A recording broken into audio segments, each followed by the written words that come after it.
قربا فشهد النجوى تبارك وتعالى ثم الصلاة والسلام والتحية والإكرام على خاتم النبيين وسيد المرسلين وشفيع المذنبين الرسول المؤيد والنبي الممجد المصطفى الأمجد أبي القاسم محمد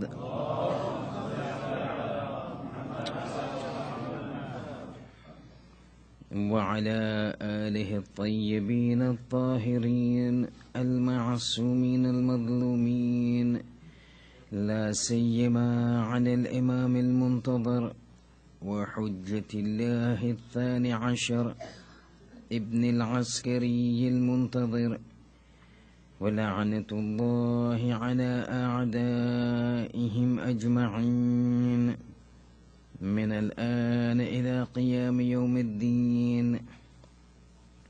أما بعد، فإن الله الصادق العليم قال في كتابه الكريم القرآن الحكيم: بسم الله الرحمن الرحيم، حتى إذا جاء أحدهم الموت قال رب ارجعوني لعلي أعمل صالحا فيما تركت، كلا إنها كلمة هو قائلها ومن ورائهم برزخ إلى يوم يبعثون. صلوات.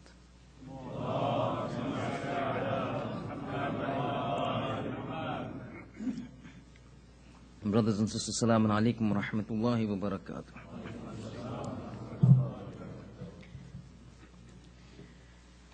As we continue our discussion and our talks on the topic that we have selected, from the very first night I did state and I did mention that with each subsequent night, as we progress through our series,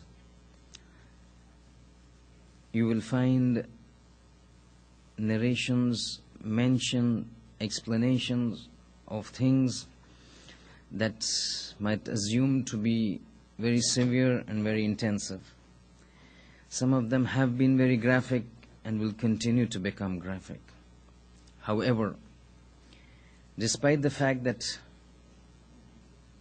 as I had stated in the first night, that in all the dealings of God with man, or all of the interactions that we will see in the Akhirat with respect to man, all of these interactions consists of two sides of a coin.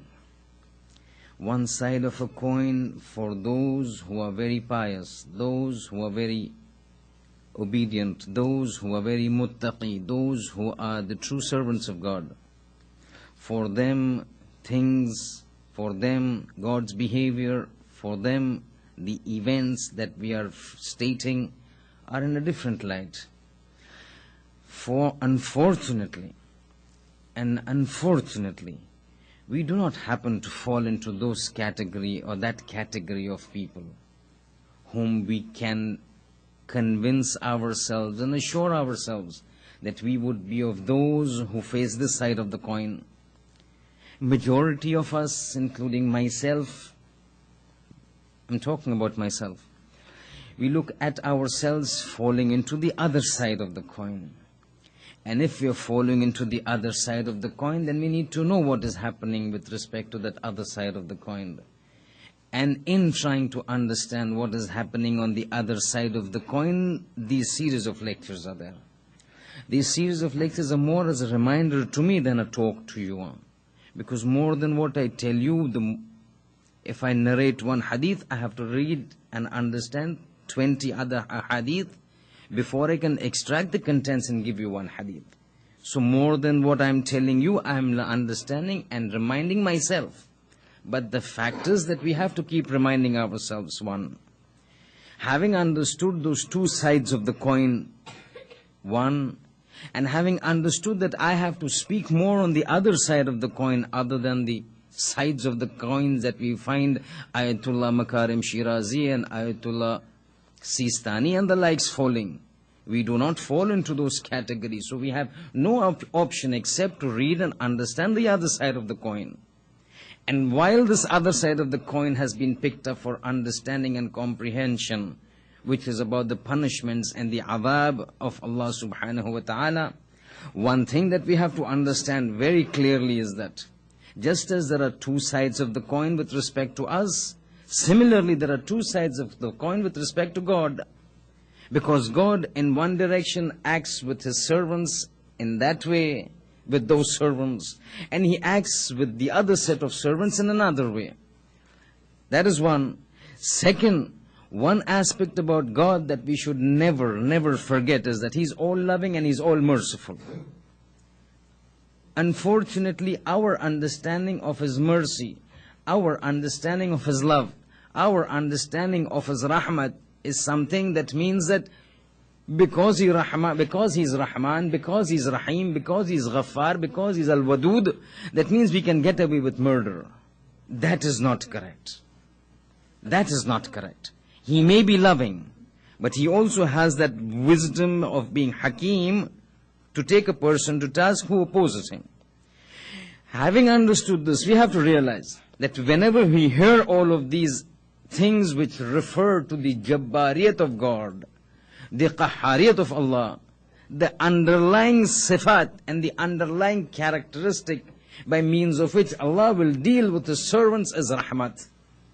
And on the basis of Rahmat, we have this hope that despite hearing all this intense and severe explanations, it is this mercy of God, it is this love of God, it is this Rahmaniyat of God on which we pin our hopes. Because as you will see in subsequent lectures, if it is not for this concept, if it is not for this rahmat, if it is not for this attribute of love and mercy of Allah, none of us in this room can survive. None of us in this room can get salvation. None of us in this room can ever hope to achieve salvation in the hereafter. But it is only the mercy of God on which we pin our hopes. And it is only the rahmat of God that we pin our hopes, that we are continuing to exist. If it was not for that, a person who really understands what akhirah is might want to commit suicide. But it is only that love of God, that rahmat of God that is there, that is showing us that despite all of this, yes, we still have a God who's loving, who's kind, who's Rahman, who's Rahim, who will take us out. But in order for us to give Him an opportunity to take us out, we need to take a step forward. One step taken forward by us will entitle or will cause Him to take 10 steps towards us. Not that God wants to move.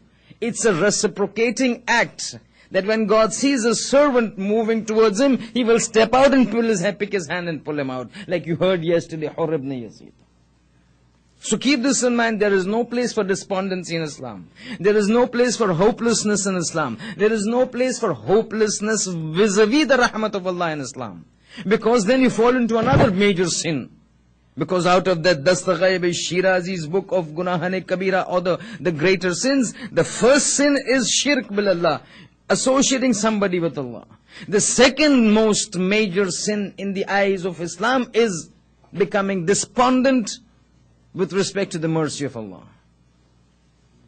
And the mercy of Allah, while we are discussing all the severe graphic representations of what is going to come, within and phase-wise we will come up with certain aspects, which will probably start tomorrow night, one lecture, fully dedicated, that all these things that we've been hearing as far as death is concerned and Barzakh is concerned, and the problems that we've heard, those are problems. We will not move out of this place without mentioning solutions to some of those problems. Even 12 nights finished, we will sit for 14 nights, if you will sit with me. But we will talk about the solutions. We will not go with only the problems, because then that is not the purpose of these lectures. The purpose of these lectures is to identify those bottlenecks that can catch us.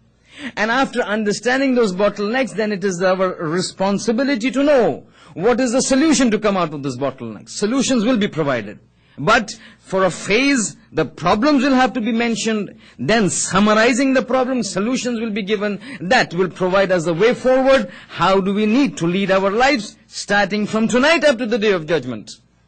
Because then our life is dependent upon that in the Akhirah. With this introduction we start off. Last night we had discussed, and we had reached a stage whereby a person goes into the Barzakh. And after the Barzakh, the discussions that took place. But after having gone and Malakul Maut seizing the soul, we had mentioned that incident about Ruman, and after Ruman we talked about Munkar and Nakir, and the entire situation that will prevail at that time. Yes, due to constraint of time, I have had to cut down on certain things. But this idea is just to give a skeleton which is horizontal rather than vertical. We discussed this in the first night. Having understood that, traditions report that now those various stages start. And as soon as Malakul Maut goes out, as soon as Munkar and Nakir go out after the questioning that has taken place. And we discussed yesterday what those questions were. Immediately now, after Munkar and Nakir going, comes a phase that has been specifically picked up by the Ma'asumin for special mention. And we've got innumerable traditions in which, and with regards to which, the Ma'asumin have warned us. Beware of this, because this is going to be the most difficult period for a person in the grave and in Barzakh. What is that? That is the first night of the Qabr. Innumerable traditions. You die in the morning, you die in the afternoon, you die in the evening. Tradition says first night of the Qabr. Beware, ittaqu, beware. Prepare and get yourself ready for that first night of Qabr. Because that first night of Qabr is so intense and so severe that of all the events that will take place in Barzakh, of all the events that will take place in the grave, one period, if the Masoom say, I want to pick out for you to specially mention, prepare yourself for it, the first night of Qabr. And it is because of this first night of Qabr, and the intensity of this first night of Qabr, and the severity of the first night of Qabr, that it is recommended to us when a person dies and is put, recite Salatul Wahshat. Salatul Wahshat is not supposed to be recited in the morning, or immediately as soon as a person dies, or half an hour after a person dies. Recommended time is between the Maghribain prayers. Or if not in the Maghribain prayers, after the Maghribain prayers. Or not after the Maghribain prayers, before the night goes off. Recite that namaz of Wahshat, the Salatul Wahshat. Why? Because it is a night of Wahshat for the person who's died. Because of the intensity of that first night, it is said to relieve that person, do as much as you can. But you can only do so much. One thing that can help a person in the Wahshat. Wahshat in Arabic means fear. It means fright, it means terror, it means absolute trepidation. To prevent and to protect your deceased who has passed away and now is in the throes of this first night of Qabr, pass him the assistance by means of Salatul Wahshat. Recite it at the night when that person is in its most discomfited state. Because at that time now this person is experiencing the most difficult things since having passed from the life in this world. And the first thing, according to traditions, that would take place, and this entire thing that we will be talking tonight, is classified under something which is referred to in the books of ahadith, whether you pick up Biharul Anwar, whether you pick up Usul al-Kafi, whether you pick up Tahdhib, whether you pick up Man La Yahduruhu al-Faqih, whatever. All of these are referred to as the Adab al-Qabr, the punishment of the grave. And it starts off with one of these things, one of the most important things, which also becomes one of the essentials of religion, musallamat of religion. There is no way anybody can deny this, is the squeezing of the grave. According to traditions, every person who goes into the grave will be subjected to the squeezing of the grave. Squeezing of the grave is a word that itself conveys the meaning. Squeezing is to squeeze. This grave in which a person is put inside squeezes the person. How it squeezes, in what manner it squeezes, with what consequence it squeezes, we will talk. But this very fact of the squeezing of the grave, which in Urdu and in Persian is referred to as the fishar-e-qabr, or in Arabic as the dhaqtatul-qabr, which is referred to in Arabic. All of these indicate towards one reality which is so intense and so severe that even the most lofty of personalities would fear it. Even personalities who you and I, if we were to hear those names, would never imagine ourselves that this individual with this kind of support, how can this person ever be subjected to this squeezing of the grave? But despite that, such personalities do fear, and the fear is so much that they begin to cry. I'm not talking about the Masumin right now. I'm talking about individuals for whom the Masumin would go out of their way to help them. These individuals know that we've got ourselves surrounded and protected by the Masumin, so that nothing can touch us. Yet when they talk and they listen and they speak about fishar-e-qabr and the squeezing of the grave, begin to cry. Prime personality that we're talking about, which narrations have recorded, history has recorded, the mother of Ali ibn Abi Talib, Fatima bint Asad.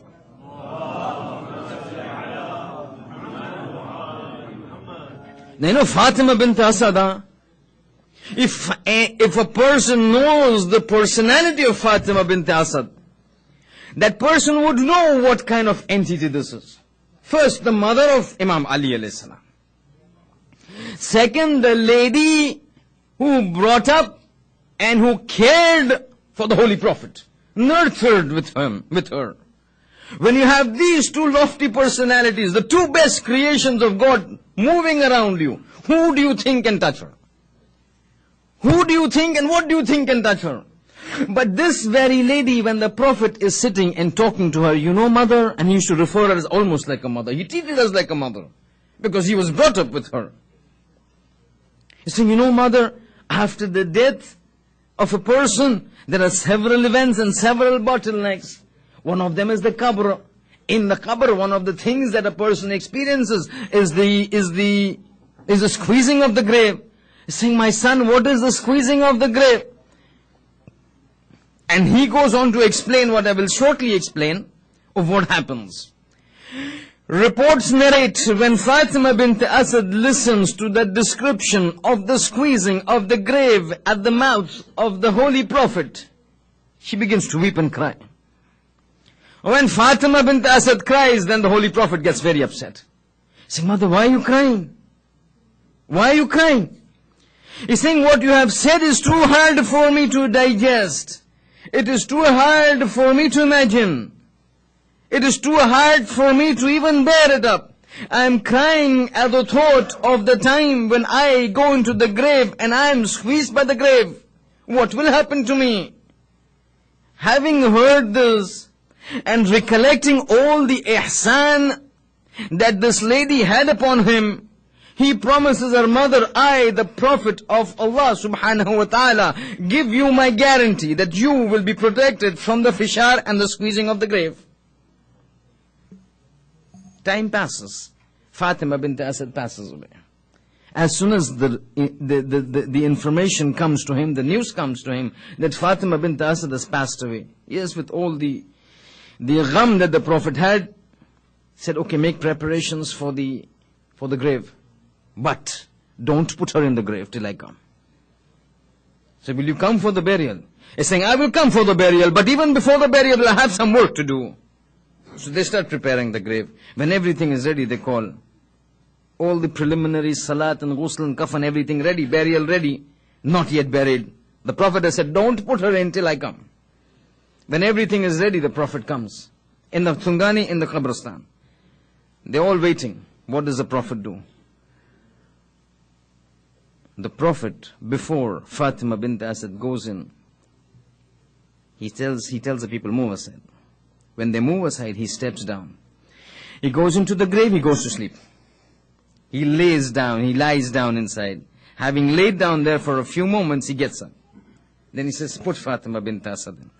They put Fatima bint Asad in. Saying, do we put her mud? He's saying, no, wait, one more work.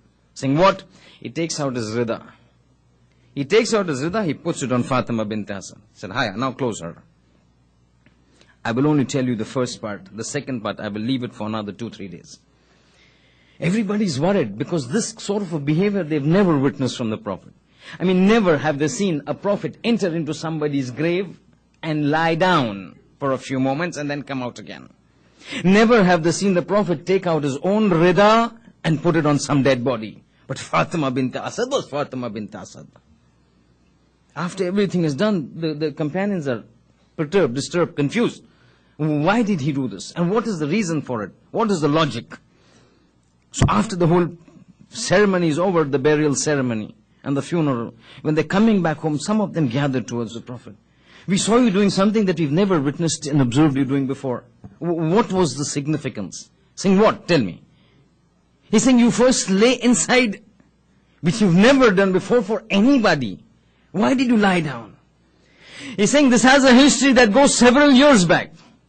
Several years back, in tafsir of a certain verse, I was explaining to my mother that this is what happens in the qabr, and squeezing of the grave is one of the phases that a person has to pass. At that time, my mother started to cry. And when I saw her crying, my heart began to melt, and I promised her that you will not be subjected to the squeezing of the grave. But as a prophet, I know every single person will be subjected except a masoom. Every single person will be subjected to the squeezing of the grave. I had to do something as a result of which that grave does not squeeze Fatima bint Asad, because I had promised her that the grave will not squeeze you. As a result of which I had to get myself into the grave and put my body touching the grave, because a body that touches the grave, that grave loses its ability to give adab to any person inside it.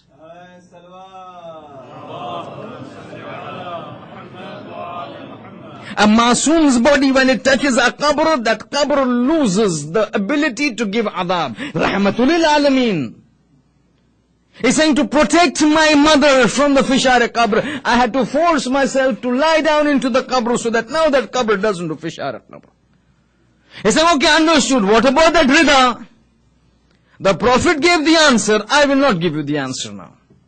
It is related to some other thing and I will discuss it a little later. But this is an event with everybody gets frightened. Even Fatima bint Asad. But what exactly is the squeezing of the grave? The squeezing of the grave, as stated in the tradition and the riwayat, is exactly this. That the word squeezing means to squeeze. This is what exactly it does. A person, a body that is laid into the grave, which is that 6 feet by 4 feet or whatever. When everybody goes away, everybody feels we've done our responsibility, we've done our deeds, they return home, Munkar Nakir finish their work. Now the start of the new bottleneck is there. Upon the orders of God, the walls of the grave began to come nearer to each other. They come closer to each other and closer to each other. Don't tell me how, This is not something that is material that I can show you. Look, this is moving. This is something that is spiritual.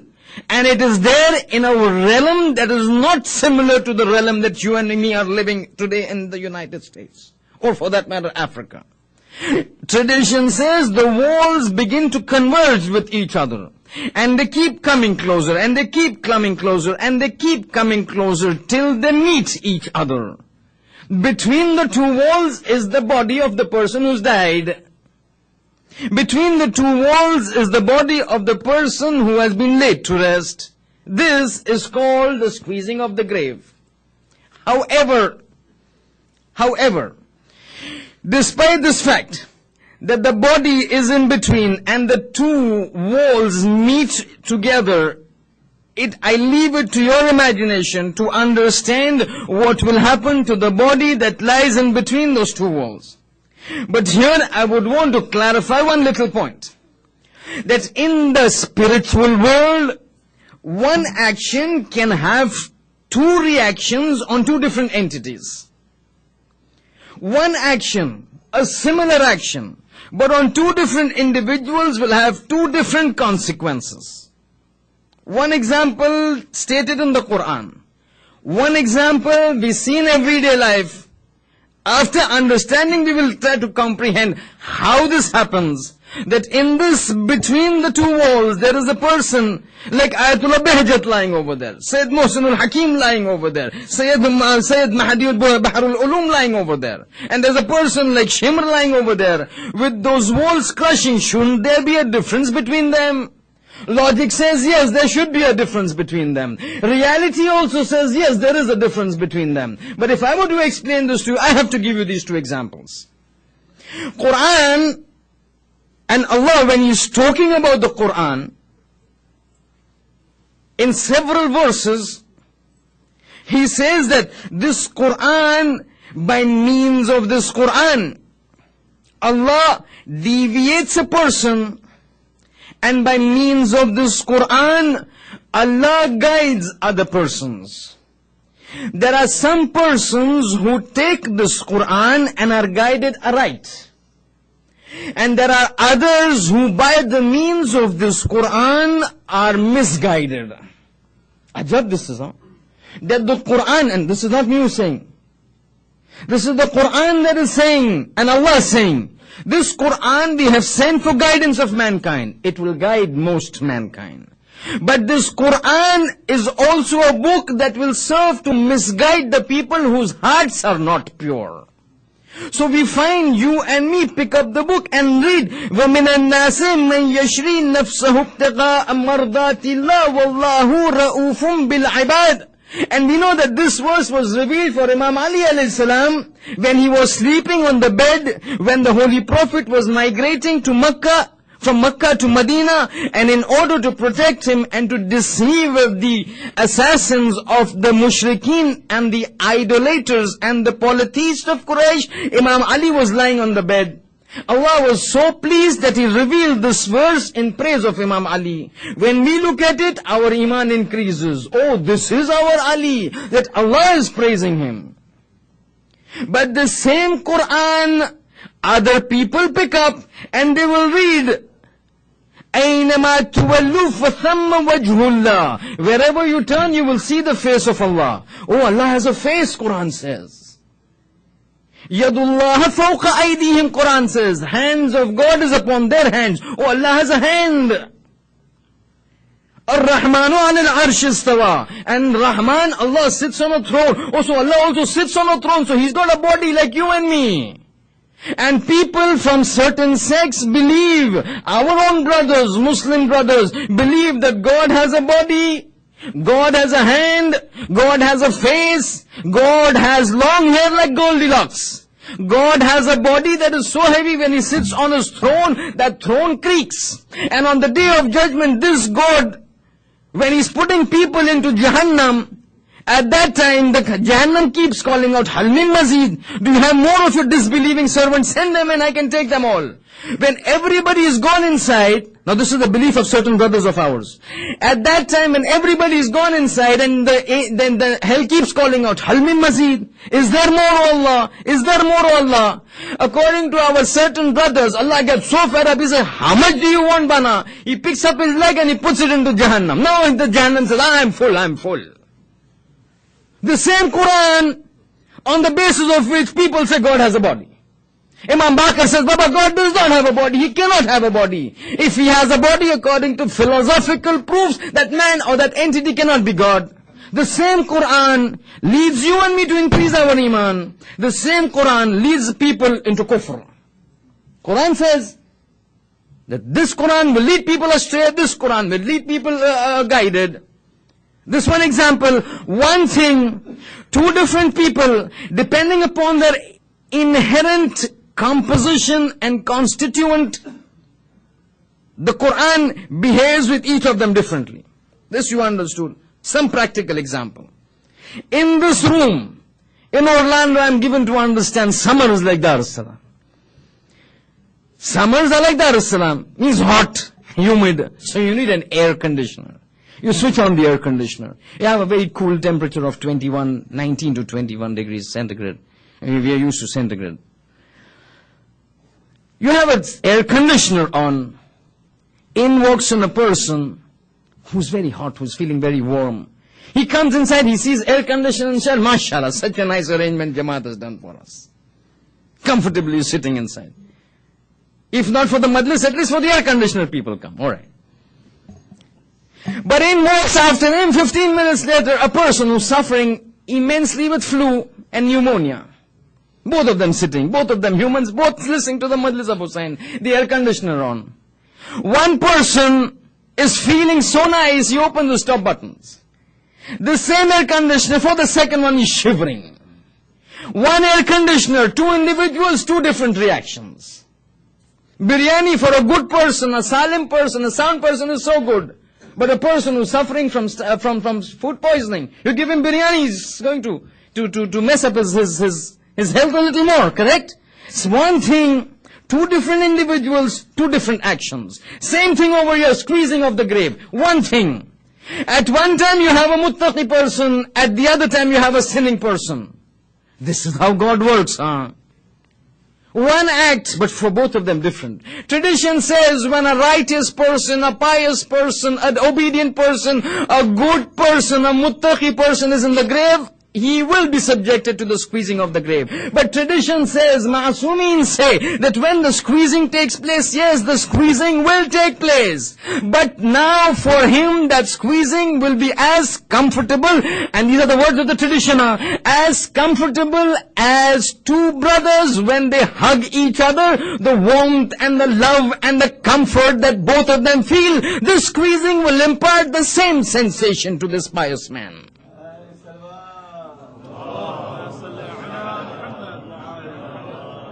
However, the other side of the coin is still there, nah? According to the traditions, when a sinning person is put into the grave and the walls begin to move in, at that time there is no fallacy. At that time there is no metaphorical expression. It is actually the squeezing taking place. Traditions report the walls closing, the walls closing, the walls closing. This man between the walls starts getting squeezed to such an extent that the word of the ahadith say, حَتَّى تَلْتَقِيَ أَضْلَاعُهُ, till his ribs begin to meet into one another. And then the tradition says, this is only as far as the bones are concerned. When the body begins to move, both parts of the flanks begin to move in, the ribs begin to move into each other. At that time, a specific mention has been made about the brain. It says, as the movement comes in and the skull begins to be squeezed, a time comes when the brain gets splattered and comes out of the nose. Squeezing of the grave, Baba. One punishment, one action, a ni'mat for one, a warmth for one, a comfort for one, punishment for the other, adab for the other, chastisement for the other. This is how Allah works. But when this goes on, this is just one part of the punishment in the grave that takes place. And this punishment of the grave, according to traditions, is forewarned.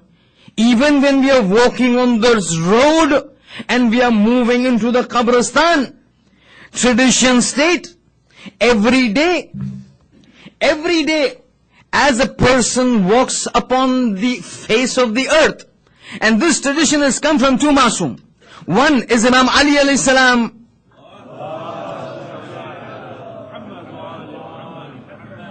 and the second is from our fifth Imam.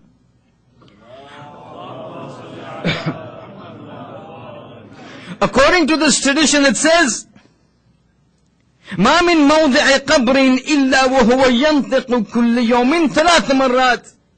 He's saying there is no portion of a graveyard and a grave that calls out 3 times in a day. What does a grave call out?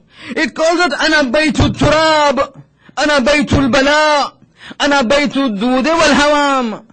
I am the house of soil and earth. I am the house of trials and tribulations. I am the house of insects and those small little creatures.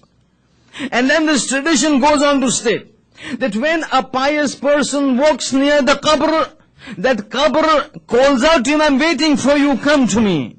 When an evil person walks upon it, the qabr says, don't come to me. When that pious person dies, the righteous person dies, the servant, the man, the boy, an obedient person of God dies. And as he's being put into the grave, traditions report that qabr speaks to that person. And remember this, today in this world you might not find these things living. You might consider these things to be non-living. This is your perception and this is my perception. But the Quran views these things very differently. In min shay'in illa yusabbihu Allah bihamdih. In the Quran, Allah says, remember, what you see and what you understand is very different from what reality is. You look at the doors and the wall and think they are not living. You look at the mimbar and you look at the mic and you think they are not living. But I, as the Lord of the world, am conveying to you, in min shay'in illa yusabbihu Allah bihamdi. There is no such thing, or there is no entity that I have created except that it is doing my hamd, except it is praising me. Walakin antum la tafqahun. You people do not understand. As we are sitting now, the walls are praising and doing the tasbih of God. The windows are doing the tasbih of God. The floor is doing the tasbih of God. The only thing is that you and me cannot hear. There have been individuals who have heard, and there will be individuals who will hear. Prime example being that of Allama Tabatabai, the author and the Musannif of Tafsir al-Mizan.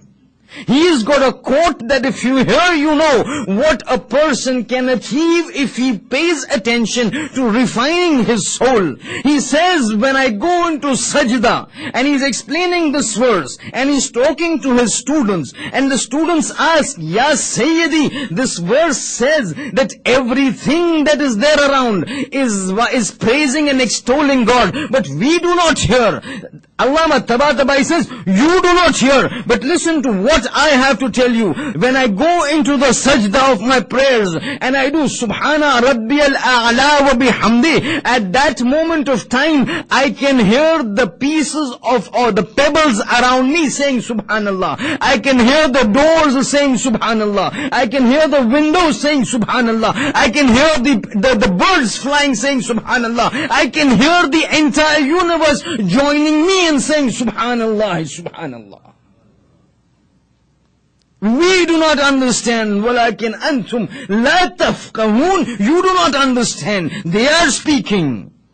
And we will see that on the day in the Akhirah, all that we consider to be non-living will show certain levels of living, certain levels of perception. One incident is this, that when a person is made to enter the grave, that grave, according to traditions, addresses that man. Tradition says when a good man enters the grave, this grave says, Ahlan bika, marhaban bika, welcome, welcome. While you were walking above me, I was waiting for you to come. Such a nice man, such an obedient man of Allah. Whatever Allah says you were doing, I was mushtaq, I was desirous that you come to me. Now that you have come to me, I will show you what kind of a host I will be. And at that time, all the bounties that can be of pleasure to a person that grave upon the orders of Allah will present itself to this man up to the day when he's made to rise up on the day of judgment.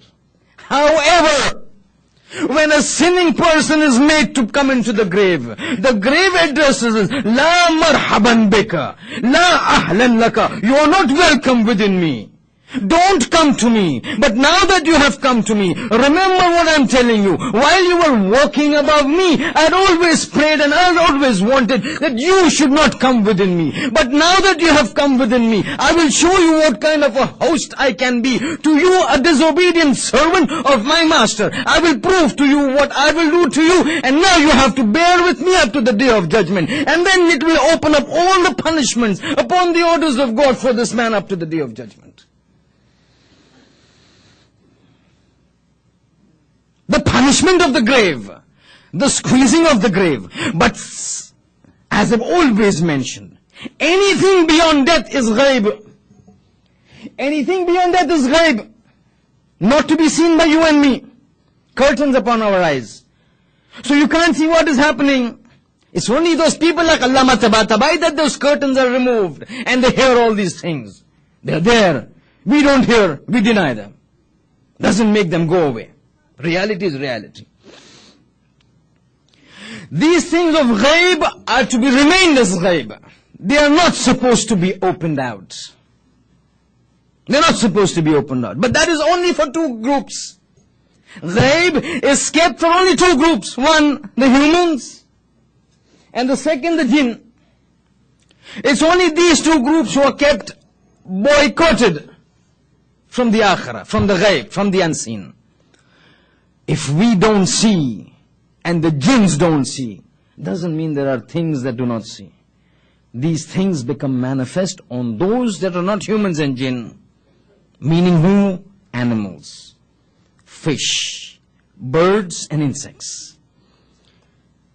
The Holy Prophet with his group is traveling. They happen to be passing through one of the tribes living around Medina by the name of Bani Najjar. You have several tribes living, Bani Asad, Karbala, Bani Najjar, Bani al-Qurayd of the Jews. Bani Najjar was one of the tribes. So the Holy Prophet on his camel is passing by one of the fields, gardens, whatever it is, of Bani Najjar. At a certain point of time, the mount of the Holy Prophet suddenly gets startled. The camel suddenly startles as if overcome by fright and suddenly goes haywire. The ashab come and try to control him. After a little effort, they control him. The Holy Prophet almost about to fall down. So they come and they hold him back, the mount back. Once he's calmed down, they take him to a little distance, he calms down. Then they turn to the Prophet, can you explain what exactly happened? He says, look down. So they look down. When they look down, they see 4 or 5 qabr over there. So he's saying, these are the qabr.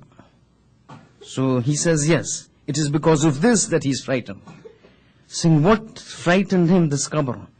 He's saying, right now, as you and me are talking, these people are being subjected to the punishment of the grave.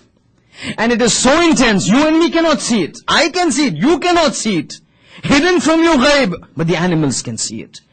The shrieking and the shouting that were taking place in the grave was so intense and severe that it startled my camel to such an extent that it was about to drop me down.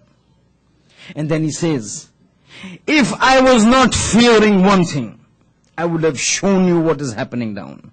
I would have moved aside the curtains of ghaib from your eyes to make you see what is happening down. My only fear is that once you see what is happening down, you will never bury your dead. You would be willing to put this amongst the birds so that the birds eat the body. You would be willing to burn it up.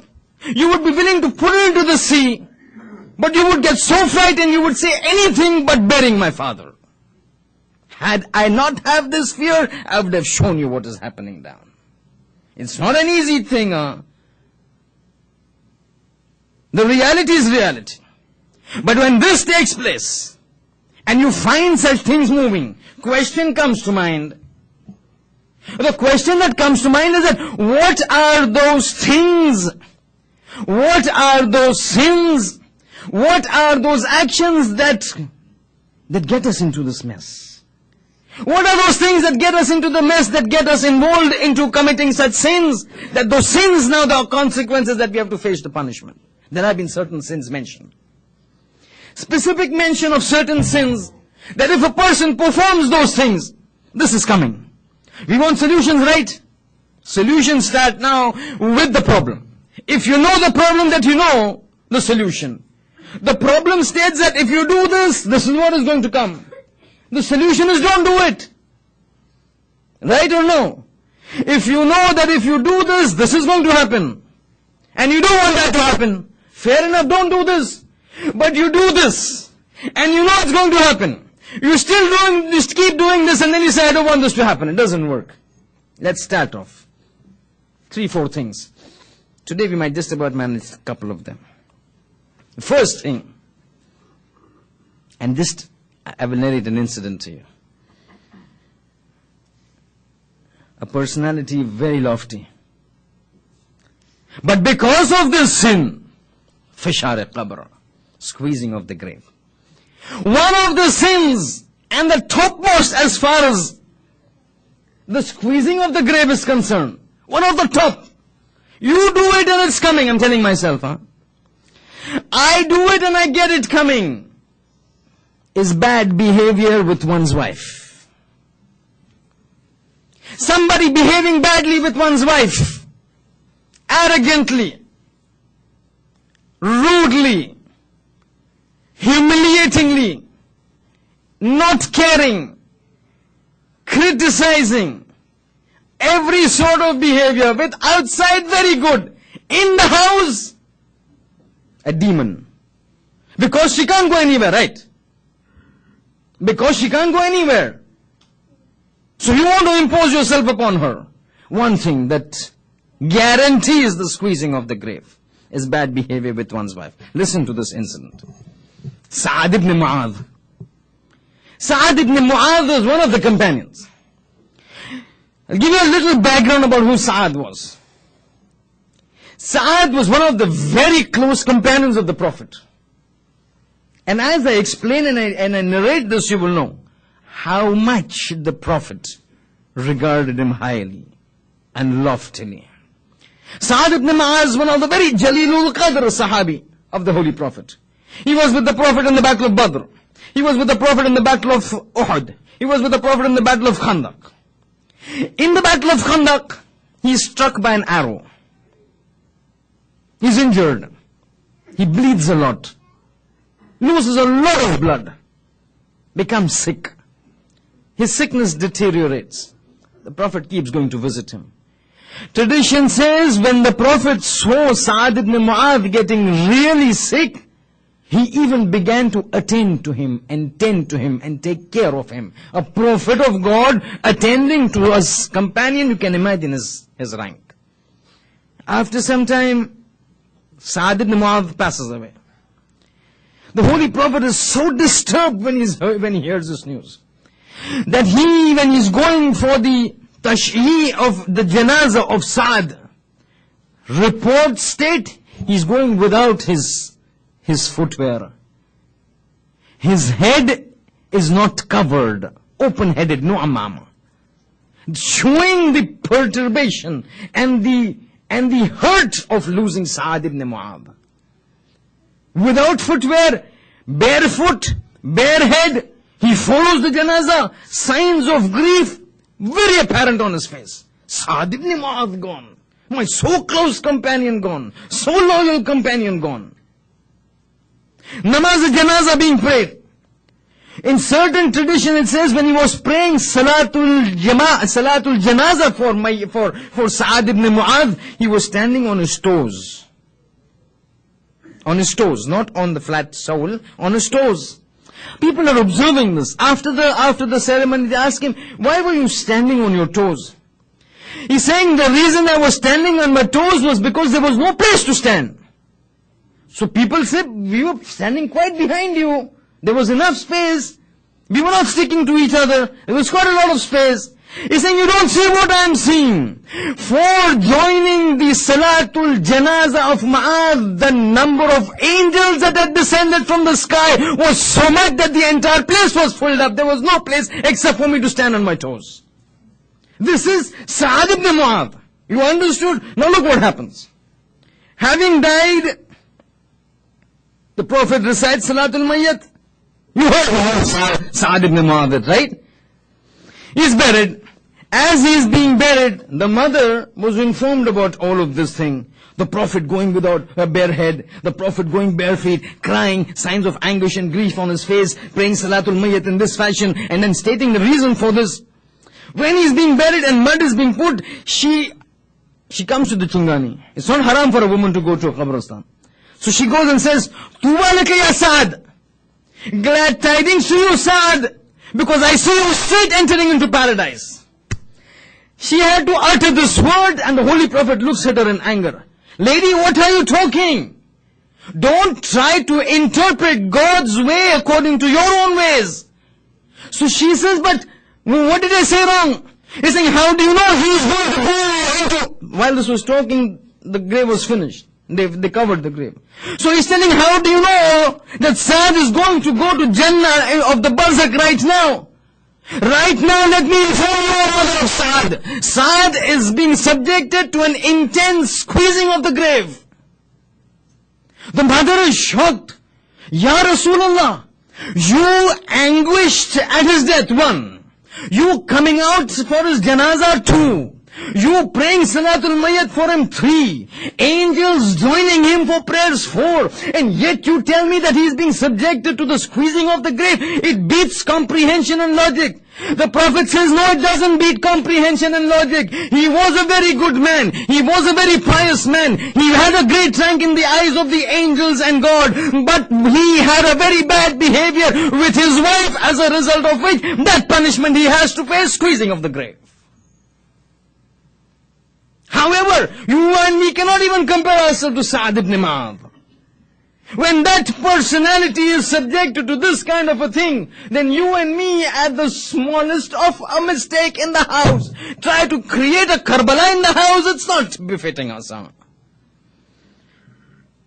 delayed food on the table, little saltless, a little late homecoming. You make an issue so much because you married to her, and unfortunately the society has made that fairer sex as the lesser sex and a lower sex, unfortunately. So we want to show our dadagiri. You say dadagiri we call it?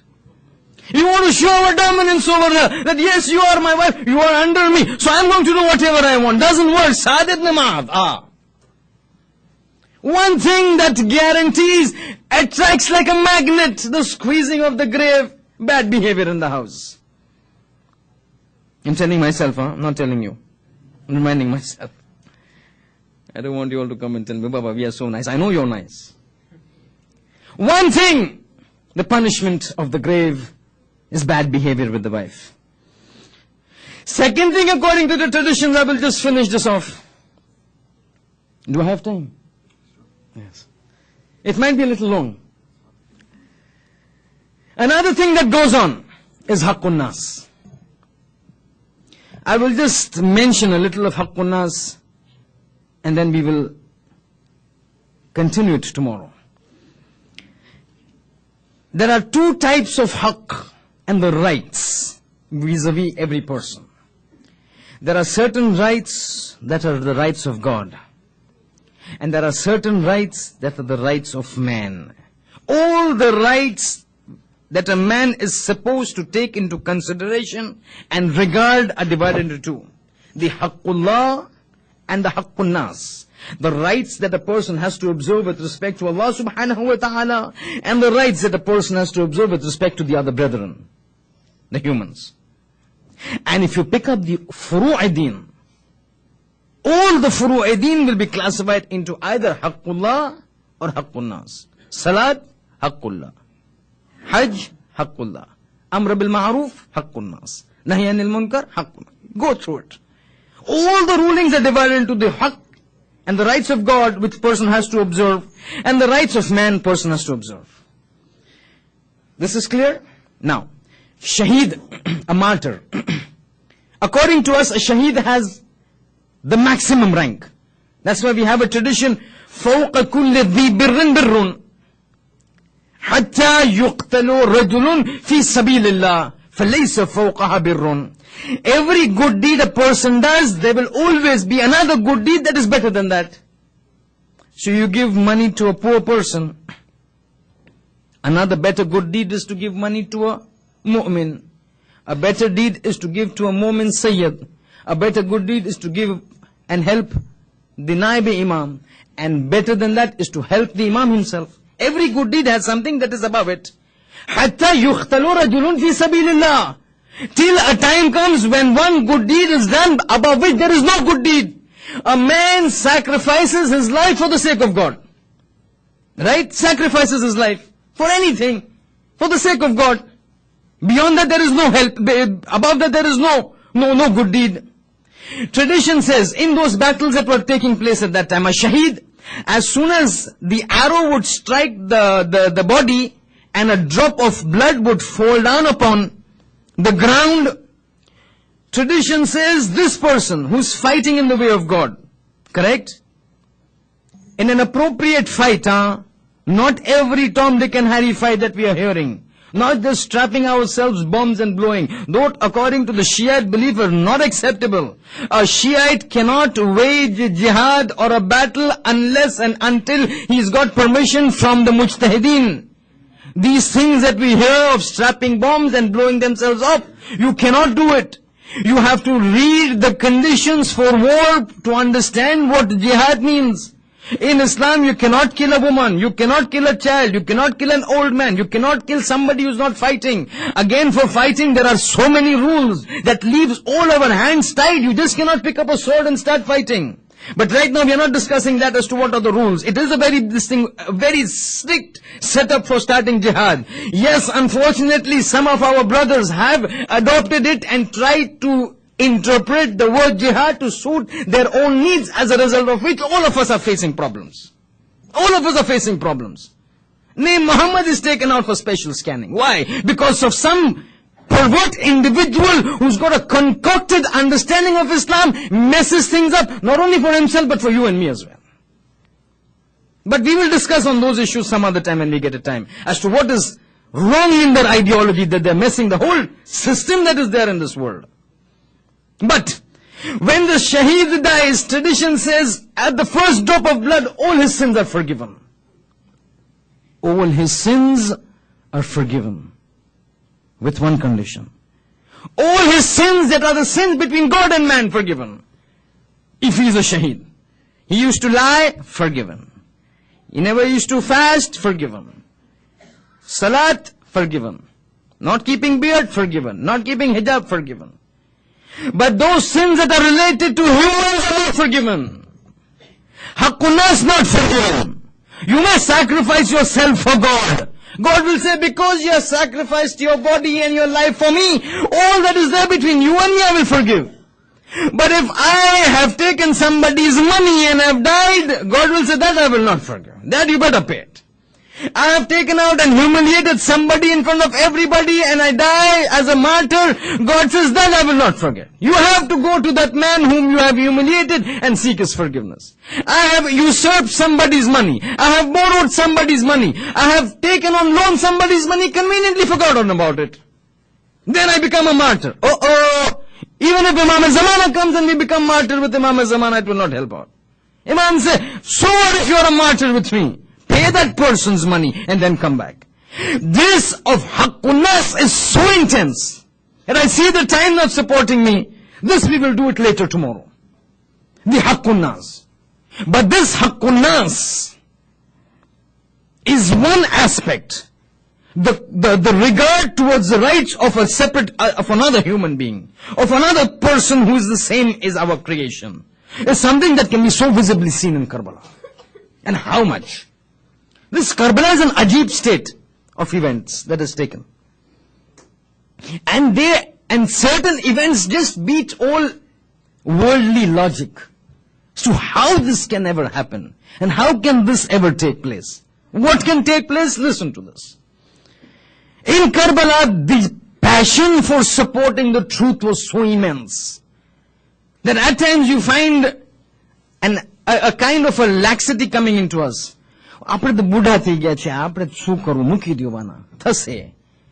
We are already old. Who wants to do this? There will be people who will do it. Not in Karbala. In Karbala, even people young say, for the truth we will fight. We will support the truth. We will never bend down. And even people old would say, so what if I'm old? It is truth that needs to be supported. We will support. Habib ibn Mudahir. Ajib personality, Habib. Two things make him stand out. Two things. In that entire group. Again, when we talk make him stand out, please do not compare him to Akbar and Asghar and Qasim and Abbas. They're different. But amongst the others, two things make him stand out. One, on this journey from Medina to Makkah and Makkah to Kufa and to Karbala of Hussein was always apprehensive and was very careful of whom he selected and whom he took along. There were people whom he said, no, you don't come with me. Don't come. There were some people who say, you don't need to come, you stay over here. Let me go. I'm going to Kufa. I know what is happening. He would intentionally tell them, don't come.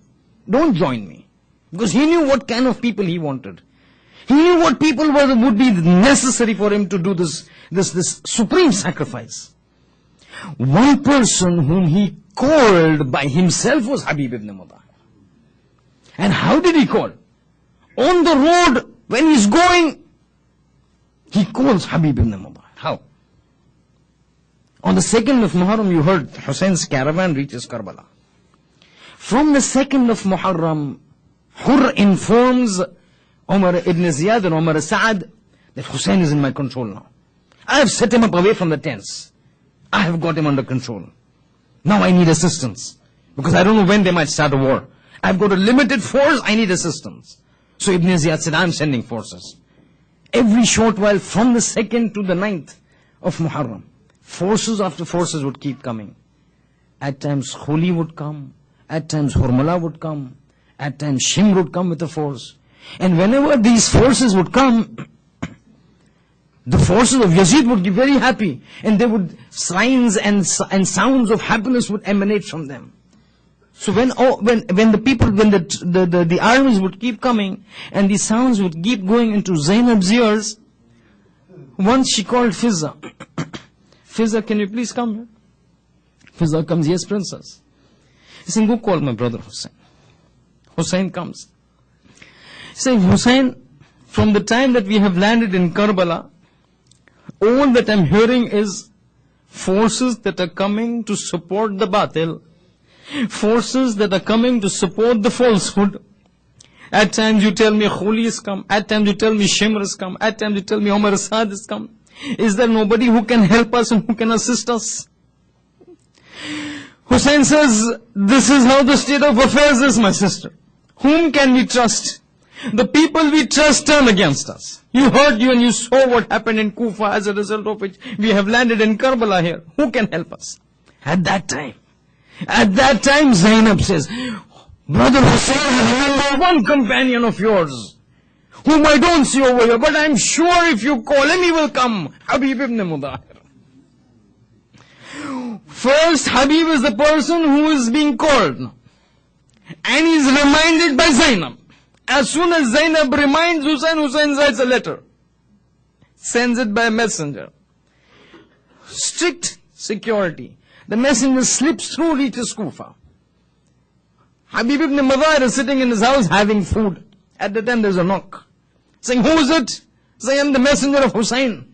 Habib listens. Habib's wife listens. Messenger of Hussein. Habib rushes, opens the door. Come in, come in. The Kufa time is not good. Come in. What have you got from Hussein?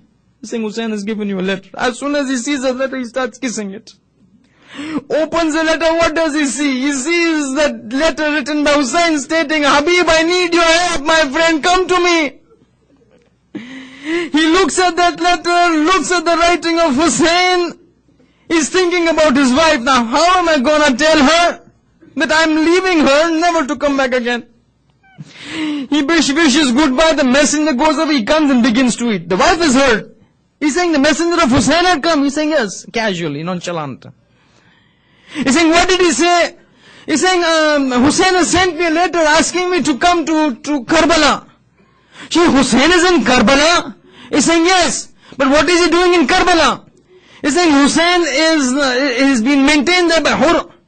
See, that means he is entrapped in Karbala. So he says, apparently it appears that way. So she says then, if he's asked you to come, what are you doing? What are you planning? What are you thinking? What have you decided? So he says, I'm still thinking what to do. Reports for it, as soon as Habib's wife hears this, she flares up. And she says, what kind of a husband you are? The son of Fatima is calling you for help and you are thinking, what am I gonna do? Habib, you sit in this house, give me a foot. I'm going to help Hussein. I'm going to help Hussein. Habib says, oh my wife, I had decided I would go, but I wanted to know what would happen to you. I was worried what would happen to you after me. Narrations report, the wife of Habib says, Habib, don't worry about me. I will eat mud and continue my life, but you must never back off from helping the son of Zahra. But Habib, when you go there, do me a favor, please. I am letting you go. Don't worry about me. I am removing all your rights above me, for me. Go to Karbala and help Hussein. But remember one thing, Habib. Once you go there, promise me that before you give your salams to Hussein, you will give my salams to Hussein. And says, oh son of Fatima, my wife has sent salams to you. Habib thanks God for the wife that he got. He slips out at night and proceeds towards Karbala. Morning when he reaches Karbala, the people of the army of Hussein see Habib. There is first time in the camp a fervor of pleasure and happiness. Habib is come. Habib ibn Mudari had a rank amongst the people. Everybody is happy. All takbir were going on. Allahu Akbar, and happiness within the entire forces. They are sitting inside the tent. Zainab for the first time hears happiness in the tent. She calls Fizza, Fizza, come here. First time since we have come from the 2nd of Muharram, we are hearing happiness within our tent. What has happened? She says, Mabruk ya Shahzadi, O princess. The friend of Aka Hussein has come. She says, who? Fizza says, Habib ibn Mazahir. Zainab says, Habib has come. Give my salams to Habib. And call Habib, I need to talk to him. Fizza goes and says, Habib, you need to be talked to. Hussein comes. Habib comes. Zainab is in the tent. As soon as he comes, Fizza says, Habib has come. As she says, Zainab says, Salaam alaikum ya Habib ibn Mudahir. He had to hear this from head to toe. He begins to shake. Ahlul Bayt, the ladies of Ahlul Bayt are sending salams on servants like me directly. Where have the situation gone that people like me now get salams from the Ahlul Bayt? He said, Shahzadi princess, what do you want? I've heard a scholar say. She says to him, Habib, I'm not worried about anything. But the only thing I'm worried about is my chadar. The only thing I'm worried about is my hijab, my veil. I'm worried what will happen to it when the war battle will start. At that time, Habib says, oh princess, this is my promise to you. As long as Habib is alive, nobody will touch your chadar, nobody will touch your veil. And this is the reason that on the day of Ashur, in the afternoon of Ashur, when Hussein is killed, and Akbar is killed, and Abbas is killed, and the people come inside and take away the veil of Zainab, at that time Zainab doesn't turn to Hussein. Zainab doesn't turn to Abbas. She turns to Habib ibn Muzar and says, oh brother Habib, you have promised me nobody would take my veil. Now come and look at your sister Zainab without veil, without chadar. سيعلم الذين ظلموا أي منقلب ينقلبون قوم الظالمين. ما تسمع حسين.